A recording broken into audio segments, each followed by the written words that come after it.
Hi guys, मैं हूं अभिजीत और आप देख रहे हैं गुल्लक फाइनेंस। आज हम लोग बात करेंगे स्टॉक मार्केट में लोग इन्वेस्ट करते हुए फेल क्यों हो जाते हैं। आप अक्सर सुने होंगे कि इस स्टॉक ने इस टाइम पे 400% 500% का रिटर्न दिया, लेकिन वही स्टॉक जो इंसान खरीद के रखता है उसका पोर्टफोलियो में हम देखेंगे हार्डली 30-40% का रिटर्न है। ये डिफरेंस क्यों होता है? क्या गलती करते हैं वो? और लाइफ टाइम जब ये गलती को रिपीट करते रहते हैं ना, तो उनका रिटर्न पे बहुत ह्यूज इम्पैक्ट दिखता है। मिस्टेक नंबर 1 है रॉन्ग एक्सपेक्टेशन। लोग जब आरडी या एफडी में इन्वेस्ट करते हैं तो वहाँ 6% में वो काफी खुश रहते हैं, क्योंकि यहाँ पैसा सेफ है, सब कुछ आराम से वो चलते जा रहा। लेकिन वही इंसान को जब स्टॉक मार्केट में बारे में बताया जाता है तो उनका एक्सपेक्टेशन रहता है कि 30 to 40% चाहिए उनको। जब आपको बैंक 6% दे रही है, अगर स्टॉक मार्केट उसकी जगह आपको 12% भी दे रहा, तो आपके लिए तो बहुत अच्छा है। तो आप 30-40% का एक्सपेक्टेशन क्यों कर रहे हो? क्योंकि उन्हें जल्दी अमीर बनना है। ज़्यादातर गलती यहीं पर हो जाता है कि जैसे ही वो सोचते हैं मुझे जल्दी अमीर बनना है, और जल्दी के चक्कर में सारा मिस्टेक्स करते चले जाते हैं एक के बाद एक। मिस्टेक नंबर 2 है know believe in the stock market. जब बुल रन चलता है तब मार्केट में सबको बिलीव होता है, लेकिन जैसे बेयर मार्केट आता है तो किसी को बिलीव नहीं होता स्टॉक मार्केट में। सबको लगता है पैसा डूब जाएगा यहाँ। अगर आप सही इन्वेस्टर है तो आपको बुल रन का भी मजा लेना है और बेयर मार्केट का भी मजा लेना है। वो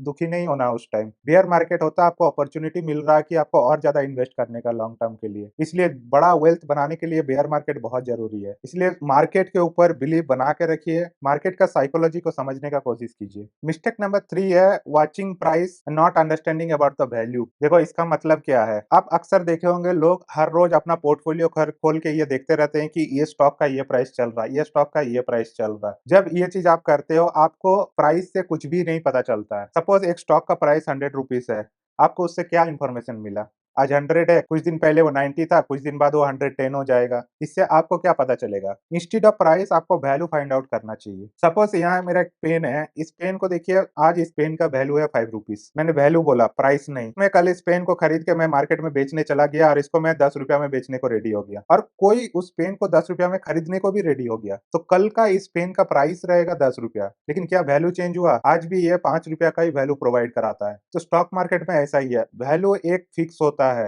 वो बहुत धीरे-धीरे बढ़ता है, लेकिन स्टॉक मार्केट का जो प्राइस होता है बहुत ज़्यादा फ्लक्चुएट करता है वो। तो आपको अगर वैल्यू पता चल जाए तो क्या आप इस पेन को 10 रुपया में खरीदेंगे? नहीं खरीदेंगे तब। तो इसी तरह अगर आपको शेयर का करेक्ट वैल्यू पता चले, तो ही आप उसको करेक्ट प्राइस में खरीद सकते हैं। इसलिए वैल्यू पे ज़्यादा फोकस कीजिए, ना कि एवरीडे प्राइस देखने पे। मिस्टेक नंबर 4 है फॉलोइंग टिप्स। देखो ज़्यादातर ये ट्रेडर लोग ये मिस्टेक करते हैं।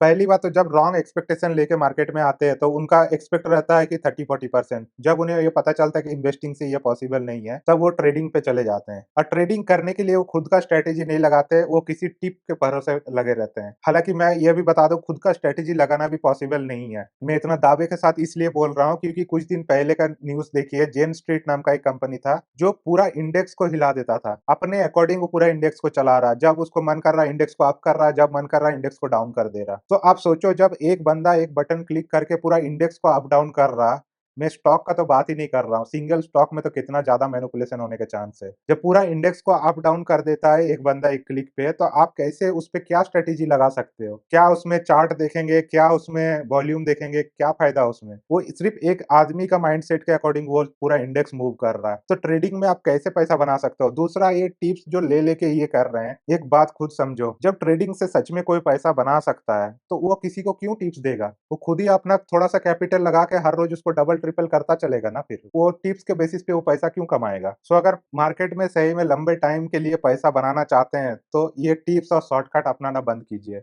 ये आपका पैसा को पूरी तरीके से डुबा सकता है, और ट्रेडिंग का सब रिटर्न देखते हैं और उसमें रिस्क और उसका आपका कैपिटल तक पूरा खत्म हो सकता है, इसको कोई नहीं बताएगा। सिर्फ आपको रिटर्न बताया जाएगा, और जो रिटर्न एक्चुअल में पॉसिबल भी नहीं है वो बताया जाता है यहाँ पर। मिस्टेक नंबर 4 है रिस्क प्लानिंग। ये रिस्क प्लानिंग एक इंसान का तब पता चलता है जब बेयर मार्केट चलता है। बुल मार्केट में तो सब हाई रिस्क लेने को रेडी होता है, लेकिन जैसे ही बेयर मार्केट आता है, वही जो हाई रिस्क लेने वाला इंसान वो बोलता है स्टॉक मार्केट बेकार है, इसके जगह वो एफडी कर लेता। अगर लंबे टाइम में स्टॉक मार्केट में पैसा बनाना तो आपके पास प्रॉपर फाइनेंशियल प्लानिंग होना चाहिए। आप इमरजेंसी फंड का पैसा अगर इक्विटी में रख रहे हो और आप सोच रहे हो इसमें से पैसा बना लोगे, एक कुछ गलती होगा आपका लाइफ में या कुछ गड़बड़ हो जाएगा, सारा रिटर्न आपका धरा का धरा रह जाएगा। इसलिए रिस्क प्लानिंग कीजिए। अगर आपको खुद रिस्क प्लानिंग नहीं करना आता, किसी एडवाइजर के साथ बैठिए, बैठ के अपने सारा चीजें डिस्कस कीजिए। 2-4 घंटा टाइम लगेगा, कोई दिक्कत नहीं है, लेकिन लंबे टाइम में प्रॉपर रिस्क प्लानिंग करके ही आप उसको पैसा बना सकते हो। और आप अंधाधुन बहुत ज्यादा रिस्क ले लेंगे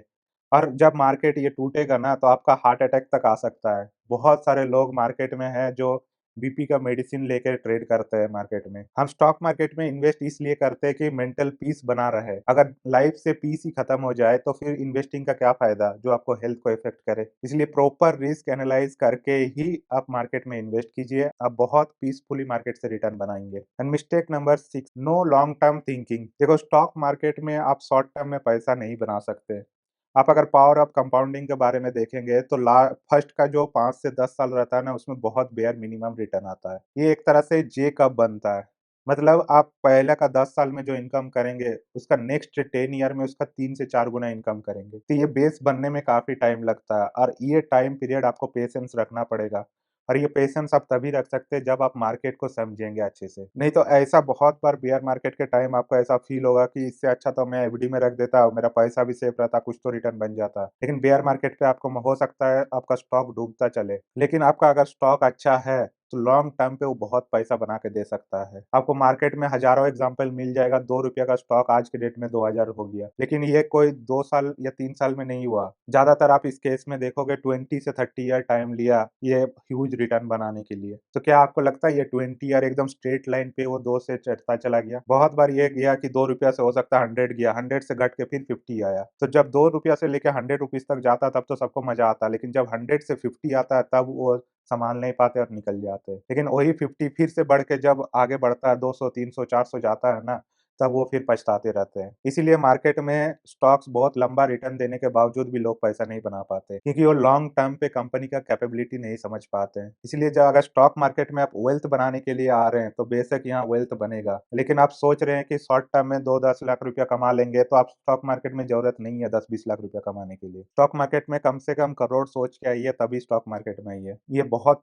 बड़ा पैसा बनने का जगह है यहाँ पर। अगर 10-20 लाख रुपया का ही आपका एम है स्टॉक मार्केट से पैसा कमाना, तो इस स्टॉक मार्केट में आके इतना बड़ा रिस्क लेने का ज़रूरत नहीं है। आप कहीं भी जॉब करेंगे या कुछ एक्स्ट्रा साइड छोटा-सा बिज़नेस भी करेंगे तो उसमें भी इतना कमा लेंगे। होप आज का ये सब पॉइंट्स आपको समझ में आया और आगे से इसको फ़ॉलो करेंगे तो आपको काफ़ी सारा पैसा आप बचा सकते हैं। काफ़ी सारा मिस्टेक होने से आपका बच जाएगा, जिसकी वजह से आपका रिटर्न बहुत आगे बढ़ेगा। और ये सब वीडियो बनाने का मेरा मेन रीज़न ही यही है कि आप साइकोलॉजिकली अपने आप को चेंज कीजिए। हर प्रोफ़ेशन का एक स्ट्रैटेजी होता है और वो स्ट्रैटेजी आपको माइंडसेट वैसा बनाना पड़ता है। जैसे ज़्यादातर इंजीनियर का स्ट्रैटेजी होता है कि बस अभी काम चल जाए, बाकी अगर गड़बड़ होगा बाद में तो बाद में देखेंगे। सोचो यही स्ट्रैटेजी अगर कोई डॉक्टर अप्लाई करे अपना पेशेंट पे तो कितना डेंजरस हो सकता है। इसी तरह आपका जो एफडी करते हैं, आरडी करते हैं उसका एक अलग स्ट्रैटेजी होता है। सेम स्ट्रैटेजी अगर आप स्टॉक मार्केट में अप्लाई करेंगे तो काफ़ी डेंजरस हो सकता है। इसीलिए इन्वेस्टिंग स्ट्रैटेजी को समझिए और उससे इन्वेस्ट कीजिए, आप काफ़ी बड़ा वेल्थ बनाएँगे। आज के लिए इतना ही। अगर वीडियो से आपको कुछ सीखने को मिला तो प्लीज़ लाइक कीजिए और अपने दोस्तों में शेयर कीजिए। Thank you.